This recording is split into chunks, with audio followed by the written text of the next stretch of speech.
सोचिए, अगर कल सुबह उठते ही भारत में गैस खत्म होने लगे, पेट्रोल 150 रुपए पार चला जाए और फैक्ट्रियां बंद होने लगे, तो क्या होगा? ये कोई इमेजिनेशन नहीं है। ये खतरा अभी इसी वक्त मिडिल ईस्ट में चल रही एक जंग की वजह से पैदा हो चुका है। और इस बार ये जंग सिर्फ दो देशों के बीच नहीं है, ये पूरी दुनिया की इकोनॉमी को हिला सकती है। सब कुछ शुरू हुआ जब इजराइल ने हमला किया दुनिया के सबसे बड़े गैस फील्ड पर, साउथ पार्स गैस फील्ड। ये सिर्फ एक गैस प्लांट नहीं है, ये ईरान की इकोनॉमी की बैकबोन है। और जैसे ही ये हमला हुआ, मिडिल ईस्ट में एक चेन रिएक्शन शुरू हो गया। ईरान ने जवाब दिया और सीधा निशाना बनाया कतर के रस लफान गैस हब को। अब आप सोच रहे होंगे ये इतना बड़ा मुद्दा क्यों है? क्योंकि रास लफान दुनिया का सबसे बड़ा LNG एक्सपोर्ट हब है। यहाँ से पूरी दुनिया की लगभग 20% LNG सप्लाई जाती है। मतलब अगर ये सप्लाई रुकती है तो सिर्फ मिडिल ईस्ट नहीं, पूरी दुनिया अंधेरे में जा सकती है। और इसका असर अभी से दिखने लगा है। यूरोप में LNG प्राइसेस ओवरनाइट 30% तक बढ़ चुके हैं। अब सबसे बड़ा सवाल, इससे इंडिया पर क्या असर पड़ेगा? इंडिया अपनी LNG का लगभग 40% कतर से इंपोर्ट करता है। अगर कतर सप्लाई रुकती है तो सबसे पहले इम्पैक्ट दिखेगा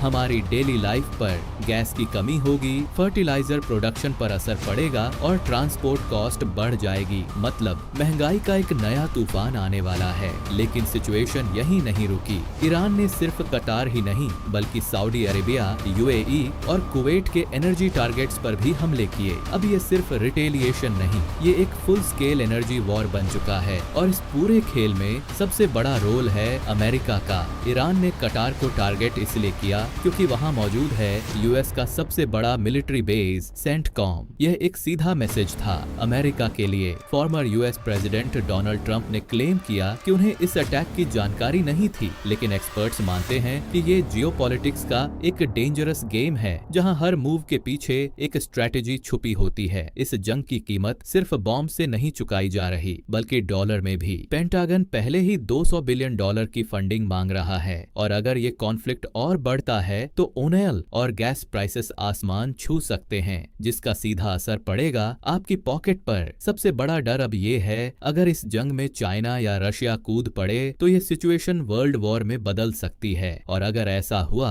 तो इसका इम्पैक्ट सिर्फ बॉर्डर्स तक सीमित नहीं रहेगा, ये हर देश, हर घर, हर इंसान तक पहुंचेगा। ये सिर्फ एक रीजनल कॉन्फ्लिक्ट नहीं है, ये एक वार्निंग है। एनर्जी ही आज की दुनिया की सबसे बड़ी ताकत है, और जब उसी पर हमला होता है तो पूरी दुनिया हिल जाती है। अब सवाल ये है, क्या ये जंग यहीं रुकेगी या दुनिया को एक और बड़े संकट की ओर ले जाएगी?